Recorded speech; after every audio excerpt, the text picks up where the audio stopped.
Assalamualaikum. Hari ini kita mau ya perawatan sederhana untuk di rumah ya, agar kita perawatannya lebih maksimal serta alhamdulillah kita capai.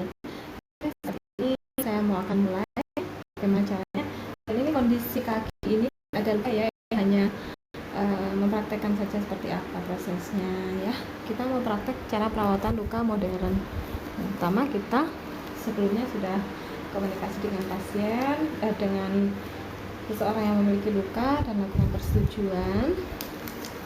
Di situ kita lakukan pemasangan APD dan sebelumnya kita sudah cuci tangan ya untuk menjaga kebersihan dari luka APD.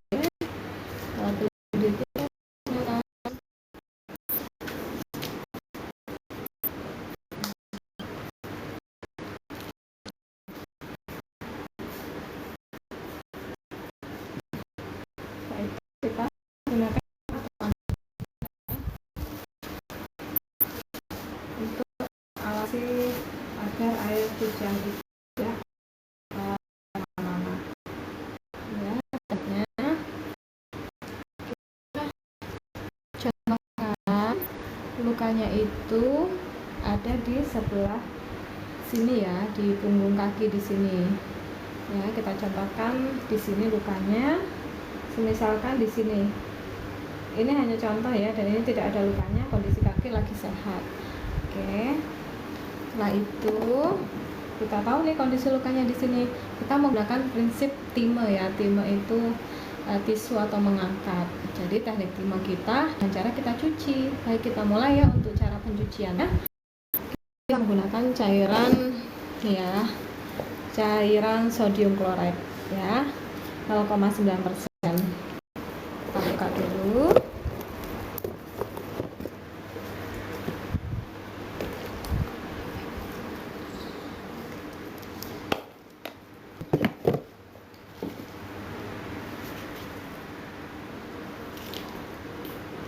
Maka ya, gunakan Transofik.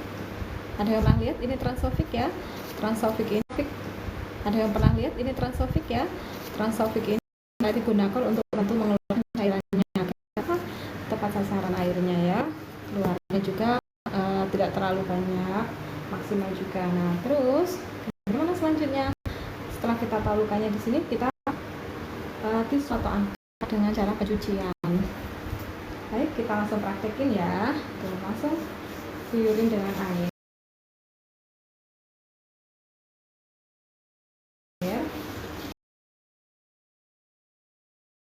Air nanti ada, kita nggak menggunakan air bersih atau air mineral. Nah, terus lagi kalau pakai air rebusan daun sirih sama daun jambu biji ya. Terus setelah kita cuci seperti ini sih ya, kita gunakan sabun khusus luka. Kebetulan saya pakai ini sabun khusus luka. Kenapa harus sabun khusus luka? Agar luka itu tidak perih ya, karena pH-nya ini netral, jadi tidak asam juga tidak basah ya cairannya untuk pencucinya.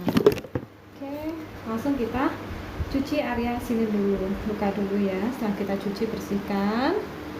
Oke, selanjutnya setelah kita cuci bersih, area sekitarnya juga tidak luput kita bersihkan. Karena apa? Area sekitar luka juga bisa bikin infeksi pada area luka ya. Selamat gabung Kakak Aziza, Kakak Zainur Utama. Ini kita praktek Kakak Zainur Utama. Ini kita praktek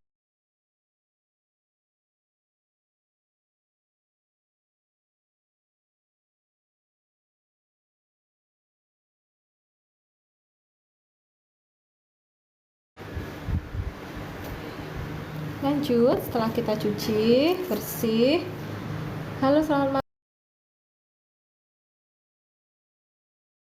malam, assalamualaikum Kakak Yohana Eka. Selamat malam Kak. Kita praktek ya Kak ya, cara perawatan luka sederhana ya. Terus kita bersihkan area sekitar luka. Ini hanya gambar luka aja tapi bukan luka ya. Ini kita kasih spidol untuk pertanda letak lokasi lukanya di sini. Ya, di situ kita keringkan ya. area sela-sela jari, sekat-sekat jari ini kita bersihkan. Kita bersihkan seperti ini ya. Bersihkan, keringkan dulu.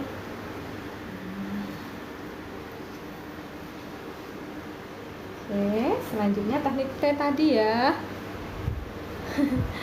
Selamat malam Bapak Ul, selamat bergabung ya. Selanjutnya kita apain? Kita pakai teknik I, itu infection. Apa yang kita lakukan agar tidak terjadi infeksi pada luka setelah pembersihan? Kita gunakan antiseptik ya, bisa pakai Octenic spray. Biasa saya pakai ini nih, Octenic spray juga bisa. Kemudian Sterobac juga bisa ya sahabatku, sahabat lukaku nih. Habis itu Killback juga bisa nih.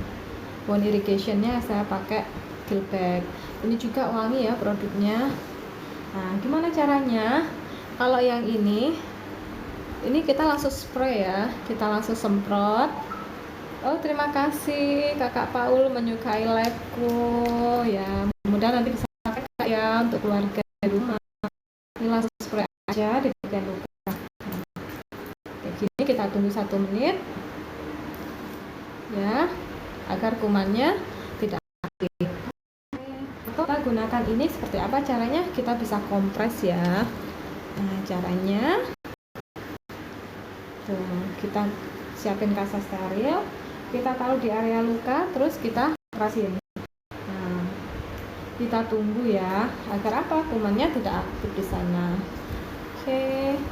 Setelah itu sudah teknik I, infection melalui spray atau anti cairan juga untuk antiseptik. Kita juga menggunakan antibakterinya untuk infeksi juga, untuk mengontrol infeksi menggunakan apa ya? Kita menggunakan iodine powder ya, iodine powder. Selain iodine powder juga ini juga bisa ya sahabatku, povidone iodine juga bisa, tapi kita encerkan karena memang dosisnya iodinnya 10% biar nggak terlalu pekat ya, tidak panas pada luka. Nah, baik, kita langsung aja ya. Tadi udah kita kasih penjaga infeksinya lewat semprotan, lalu kita gunakan nih, kita gunakan krim khusus luka ya, krim luka, warnanya putih ya krimnya ya. Terus sebelumnya kita udah kasih iodine powder atau iodine ini ya, kita campurkan di sini, kemudian kita oplos. Nah, ini udah masuk ke teknik M ya. M nya itu moisturizer itu untuk menjaga kelembapan daripada luka. Jadi kalau luka itu moist, lembab, otomatis pertumbuhan jaringan dan sel yang tidak tahu itu akan terangkat ya. Iya, tadi saya udah kasih dikit. Terus langsung kita oleskan di area luka ya, ini contohnya. Selanjutnya setelah itu kita gunakan modern. Dressing modern itu bisa perban yang dalam bentuk busa, bisa juga transparan, juga bisa. Ada daya serapnya dari luka ini bisa dari sedang sampai banyak. Oke.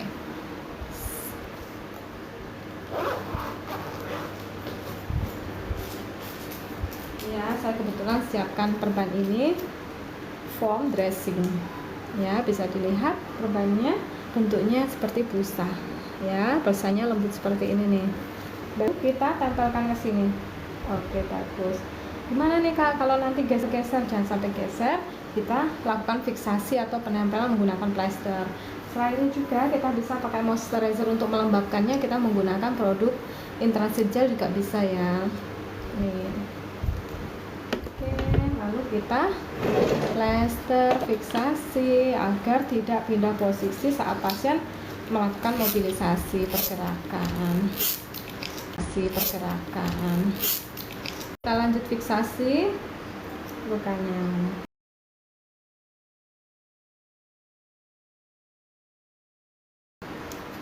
Seperti ini. Tuh, ya.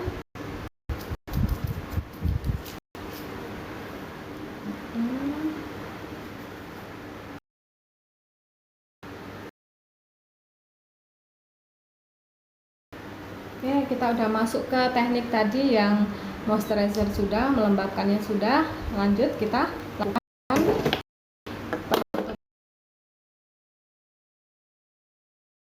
perban. Setelah obat-obatnya sudah dilakukan, lalu kita perban. Ya, saya gunakan kasa 10 cm. Kasa saya lebih besar bisa ya, asalkan dia tujuannya untuk mempertahankan kondisi perban kita ini ya. Kita tutup. Sebelumnya kita alasin juga boleh ya agar lebih tebal. Kalau ini kondisinya masih rembes, produksi dari luka banyak, misalkan sama cairannya banyak, kita bisa gunakan pempes juga bisa, pembalut wanita juga bisa ya untuk bantu menyerap. Halo Kakak Noval, nyimak ya Kakak ya. Semoga dapat ilmu kesehatan ya Mas Noval ya. Ini kasa 10 cm ya, sebelumnya udah kita kasih agar tidak rembes. Lalu kita perban. Ini perban rapi.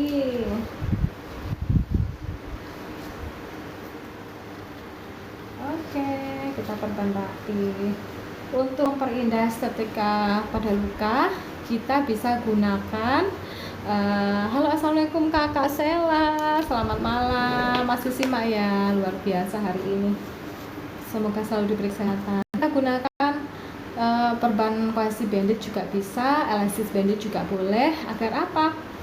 Kondisi luka ini tetap kelihatan indah ya. Macam-macam ya, kohesi bandage itu warnanya macam-macam. Ada merah, ada warna orange, ada warna apa lagi bisa tebak. Ayo, baju saya warna apa? Warna biru juga ada. Oke, untuk memperindah perban ini agar tidak terlihat putih seperti ini kasanya, kita pakaiin kohesi bandage. Kita masuk ke perawatan yang ketiga ya. Tadi juga moisturizer. Seperti ini ya, sahabatku. Ini kalau pakai merah juga bisa. Warna biru juga bisa.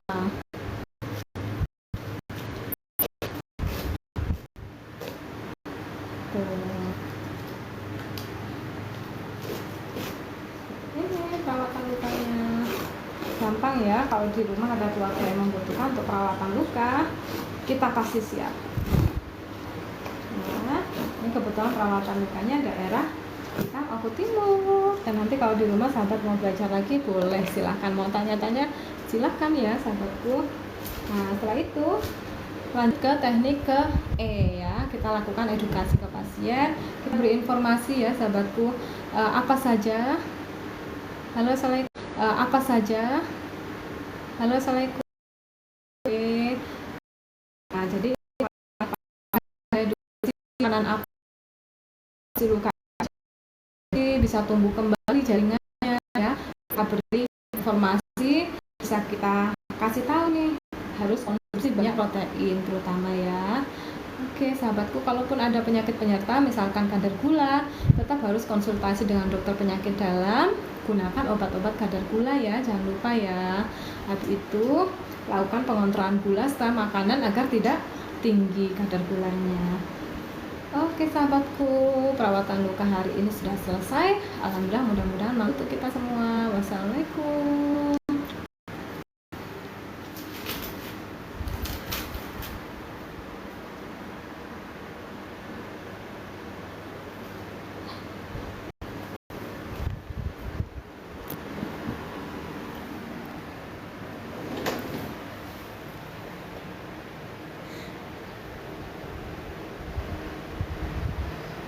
Oh, Kakak Sela belum tidur ya, masih pantau aja ini.